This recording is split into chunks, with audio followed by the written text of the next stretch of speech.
যাদের পায়ের মাংসপেশি বা কোমরের মাংসপেশি দুর্বল থাকে তাদের ব্যথা হতে পারে।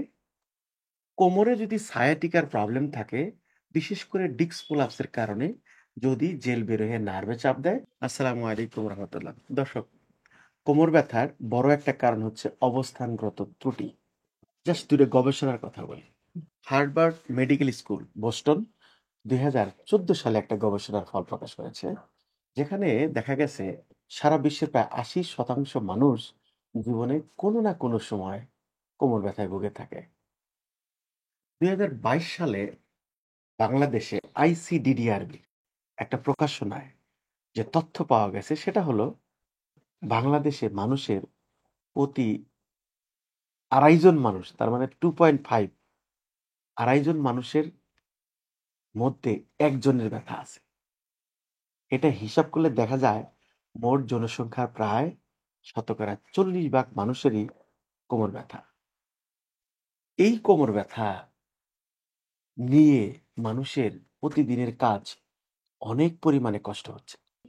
এর মধ্যে উল্লেখযোগ্য হলো দাঁড়িয়ে থাকার যে কষ্টটা, বিরক্তিকর। আসলে দর্শক, কেন দাঁড়িয়ে থাকলে ব্যথা হয় সেটা যদি ছোট্ট করে বলি বা কারণ কি। যাদের পায়ের মাংসপেশি বা কোমরের মাংসপেশি দুর্বল থাকে তাদের ব্যথা হতে পারে।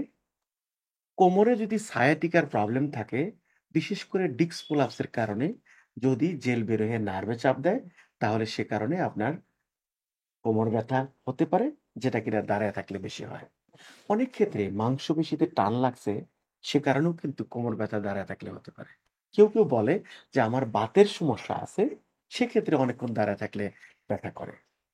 বিশেষ কিছু ক্ষেত্রে তো ব্যথা করেই, যেমন যাদের বয়স 60-এর উপরে, যাদের মেরুদণ্ডের হাড়গুলা ক্ষয় যেয়ে স্পন্ডালাইটিক চেইন বা স্পন্ডোলাইসিসের যে চেঞ্জ হয়, তাতে স্পাইনাল ক্যানেল চিকন হয়ে যায়, তাদের কিন্তু দাঁড়ায় থাকলে ব্যথা করে। বিশেষ করে কিছুক্ষণ হাঁটলে মনে আর হাঁটতেই পারতেছে না।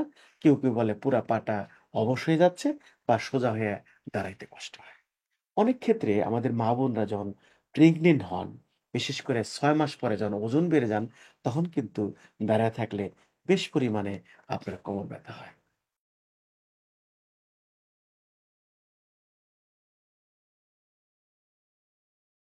দর্শক, গবেষণায় দেখা গেছে কোমর ব্যথার চিকিৎসা বিশ্রাম সাথে কিছু ওষুধপত্র প্রাথমিক পর্যায়ে বেশ কার্যকর। দীর্ঘদিন ভালো থাকতে বা দীর্ঘদিনের ব্যথায় পরবর্তীতে যে চিকিৎসাটা সবচেয়ে বেশি কার্যকর, সেটা হলো ম্যানুয়াল থেরাপি বা এক্সারসাইজ থেরাপি। যেটা কিনা আমরা এই টেকনিকের নামটা বলি SDM, structural diagnosis and management. সঠিক অ্যাসেসমেন্ট, সঠিকভাবে স্ট্রাকচারকে নির্ণয় করা, এটা কি মাংসপেশি, নার্ভের মাধ্যমে, রগের মাধ্যমে, না কোনো জয়েন্টের সমস্যা, না নার্ভ বা ডিস্কের সমস্যা। সেই অনুসারে যদি সঠিক চিকিৎসা প্ল্যান করা যায়, খুব সহজে ম্যানুয়াল থেরাপিতে কিন্তু রোগী আবার আগের অবস্থায় ফিরে যেতে পারে এবং সাধারণ কাজে অংশগ্রহণ করতে পারে। ধন্যবাদ দর্শক। দেখা হবে অন্য কোনো প্রোগ্রামে।